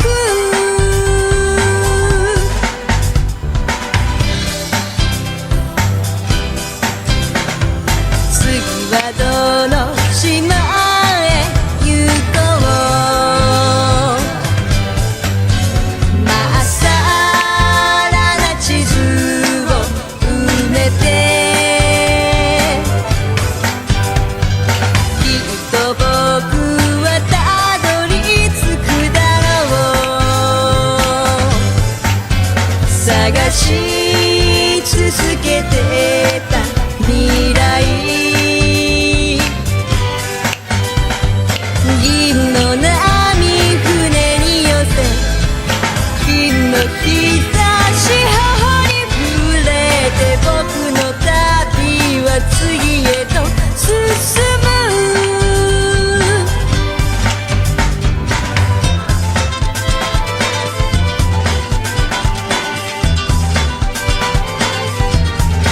Ooh!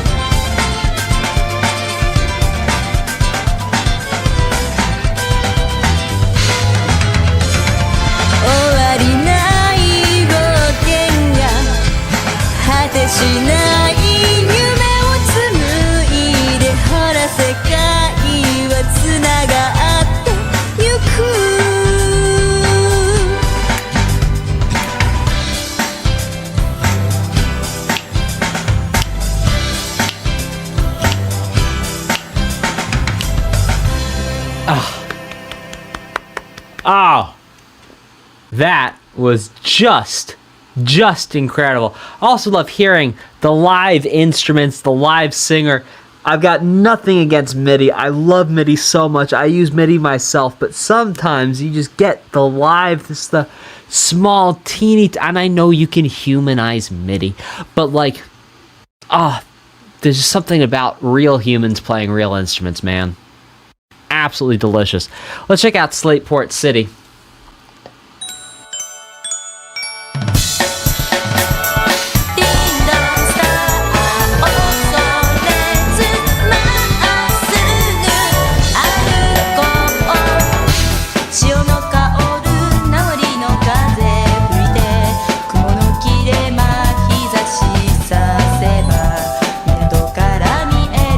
The bass was definitely not from a dog.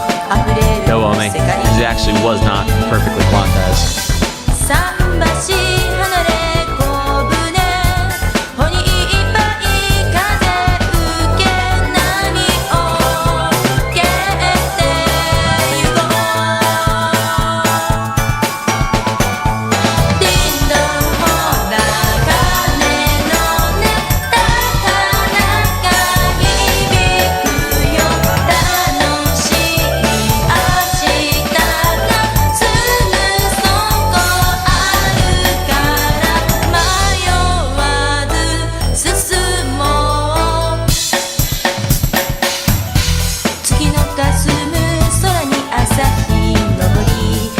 Okay.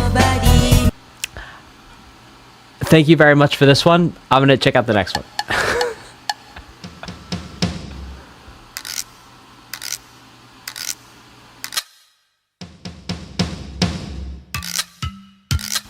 One, two, three, four.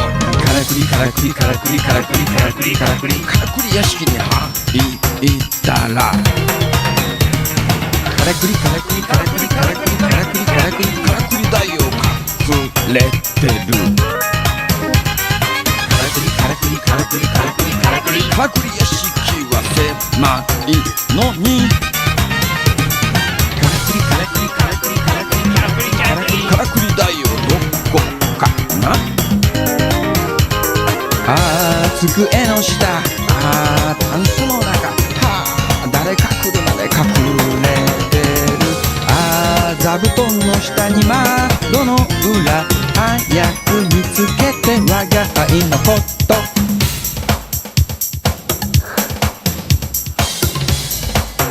2番Okay, we've now heard the A section and the B section. Thank you very much for sharing this with me. We're going to check out Team Rocket Hideout.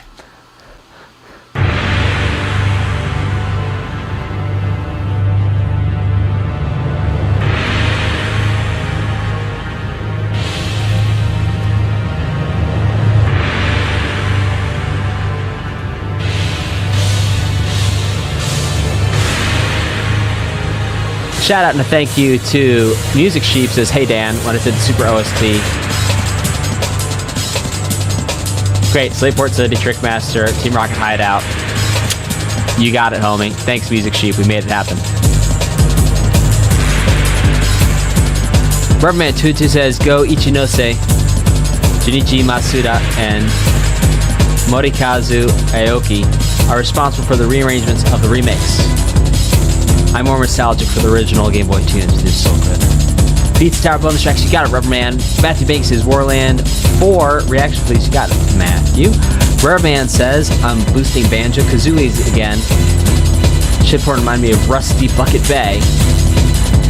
Nick McRabe says nice Game Boy Advance soundtrack puts towards another Game Boy classic Mario and Luigi Superstar Saga. You got it, Nick. Team Rocket. Supersonic Fan 325 says you should definitely check out Drill Dozer if you like Pokémon games.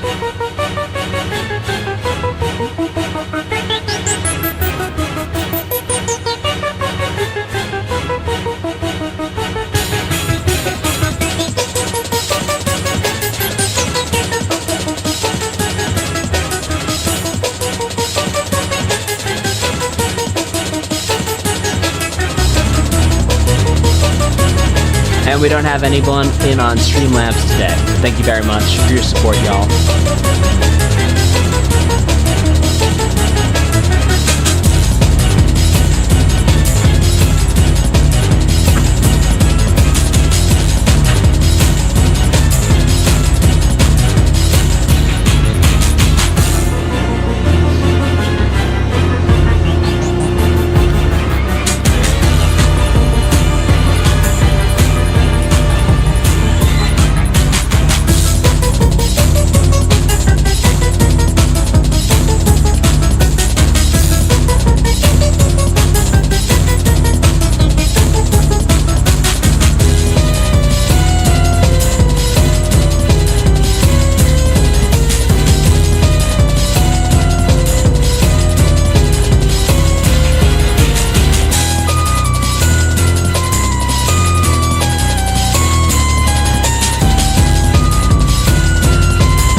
Okay, so I have a question about Team Rocket versus Viridian Forest here real quick.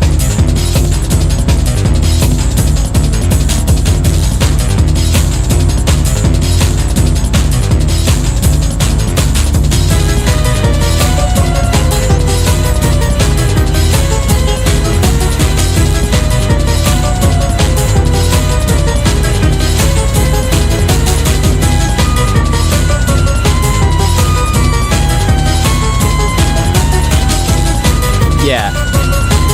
So here, if we check out Team Rocket Hideout, check this out, guys.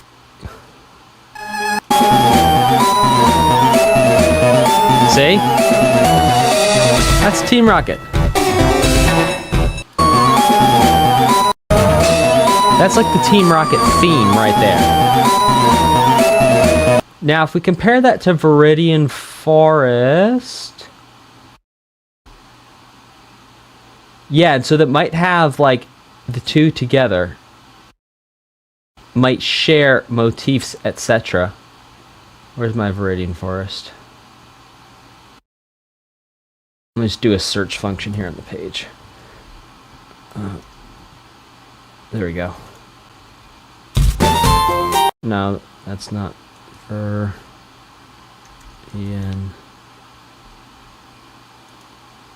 There we go. Viridian Forest.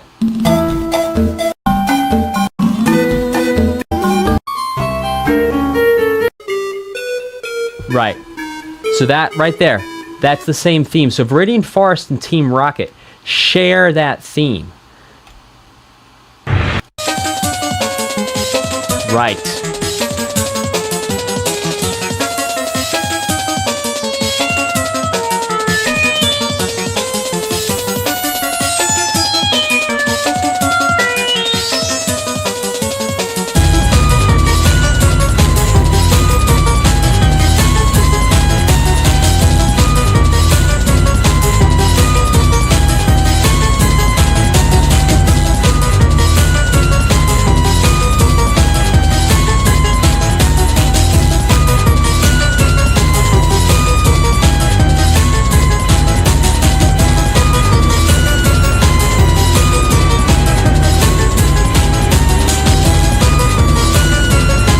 Oh, that little wise thing?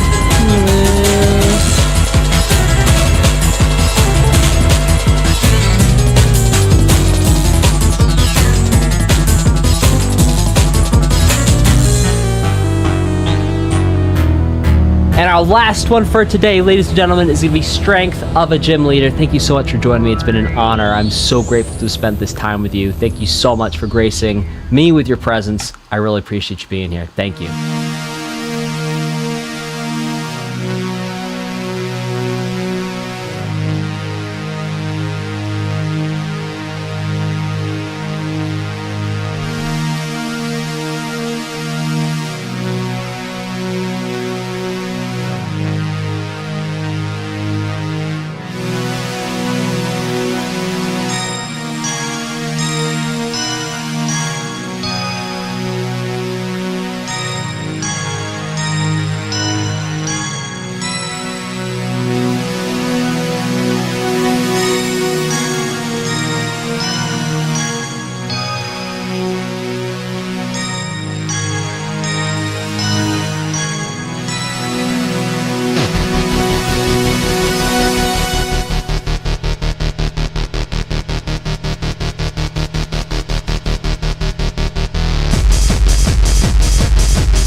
Oh, cool.